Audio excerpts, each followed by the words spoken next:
If you're buying a cottage, you need to understand that you need cottage insurance. Stay with us today where I'll be joined by Robert Atto of Atto Associates, who's going to explain everything we need to know about cottage insurance.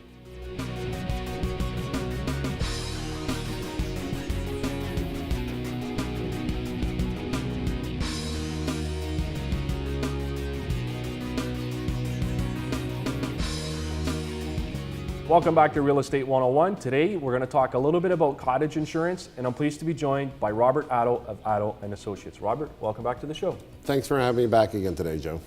All right, Robert, so today we're going to talk about cottage insurance, and I want to ask you, what does someone need in order to obtain a cottage insurance policy? Well, in order to obtain a cottage policy, it's very similar to your home. You need the construction, you need the year built, you need the basic square footage. You need to know the updates of your home. How old is your plumbing? What type of plumbing do you have? You need to know the type of amperage you might have for electricity. You need to know the type of heating. Another thing very important, if you have a wood type stove, you need to know if it's ULC certified. Okay, are outbuildings, sheds, and boathouses automatically covered by your cottage insurance policy? Well, unlike your home insurance, there's not a standard percentage, and if there is, it's probably not adequate. So what you really need to do, and why this is, because you might have such things as boathouses, you might have bigger sheds in your cottage than you would in your standard home.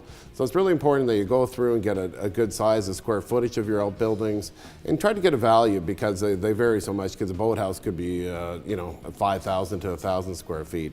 Or your shed, you might have an extra shed for a bed outside that could be a lot larger than normal. So it's very important that you get the size, you get the type of construction, and you get an idea of the value in your mind before you speak to your insurance broker or your insurance company. Okay, now, do you need separate insurance for boats and Cedars? Now, mostly a lot of policies provide you very minimal coverage under your policy for this. So once again, you do have to get separate coverage. Your canoes might be covered under your policy, but if you have an outboard motor, anything bigger than a trolling motor, you're going to need coverage. You're going to need to add liability, especially in the case of Sea-Doos and bigger fishing boats. So once again, get the make, model, serial number, the age, the value of the boat that you purchased it for. Give that to your company, and the price will be nominal for the protection you're going to get. All right. Now, what is insuring to value? What is that exactly? Well, here's a big thing on cottages. A lot of people, because of the age and the rustic nature, I guess, of cottages, have always just put a very small value. I noticed a lot of them, to me, seem to be underinsured. So you're putting 20 or 30,000 on it. I mean, you have a lot of things to consider. A lot of cottages might be a great distance away. It's going to cost a lot more to rebuild your cottage, and you really have to take into consideration of that, and as well as that it's not going to cost you what you think it might because you built it yourself 10 years ago for $20,000. Chances are you're probably looking at 5 or 10 times that amount of money. Okay, so what are the most common types of losses for insurance companies with seasonal insurance, and what can cottage owners do to prevent damages? Well, there's two common type losses that I can think of that occur to me over and over all the time. One is damage from trees falling on your property. This can be solved simply by just checking your property every time you're up there and making sure there's no overhanging branches, dead trees. It's a lot cheaper to pay $200 to take down a tree than it is to pay $10,000 or $20,000 after the tree falls through your house.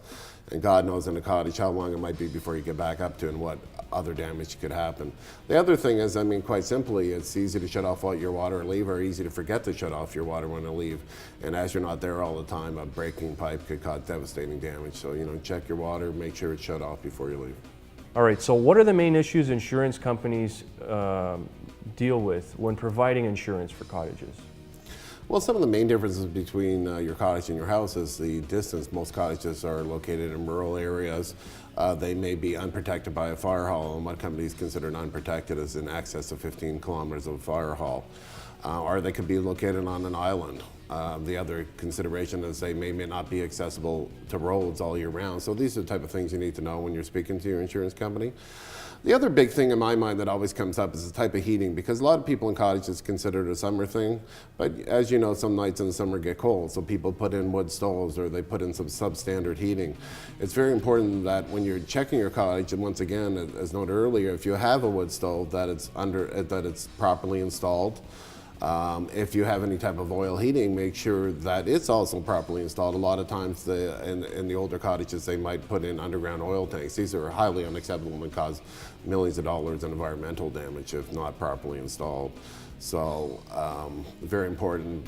This is why the insurance companies are concerned about these type of things. All right, now do you need to increase your contents insurance in your cottage, let's say because you temporarily bring personal property from home? Well, here's the thing. If you're bringing stuff from your home and it's going back to your home, that's covered by your home policy. You don't have to worry about adding that to your cottage policy. Only thing you have to worry about is contents that'll stay there full time. So your couch, your television, your refrigerator, those type of products. Those are the only other things you need to worry about in your contents. And of course, whatever you might keep in your shed that's going to stay there all year round. And are there different types of insurances for cottages? Yeah, cottage coverage varies greatly from company to company. The reason it does really is because there's so many different types of cottages and occupancies. And what I mean by that is, as we were saying before, some are rural that you only go during the winter. Some people, the cottages are basically their secondary home, so you can get pretty well the same price and same type of coverage as your home policy.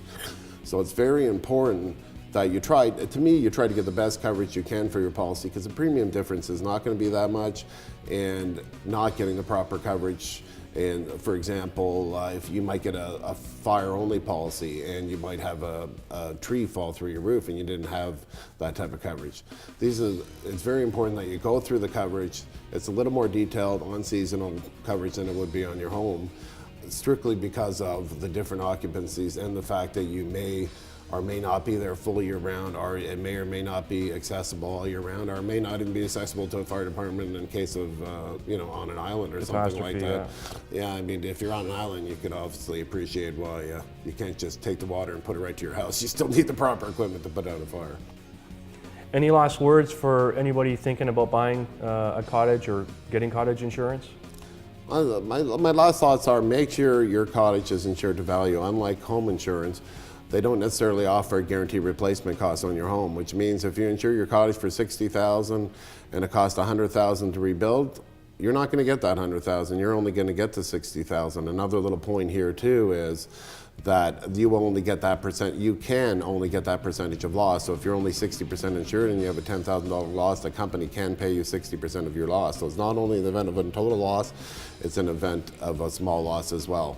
So if you're thinking about buying a cottage or you're thinking about renewing your cottage policy, give us a call at Atto Insurance. We'll walk you through it. We'll make sure you're properly protected. All right, Rob, good stuff. Thanks for coming on today's show. Thanks for having me back again today, Joe.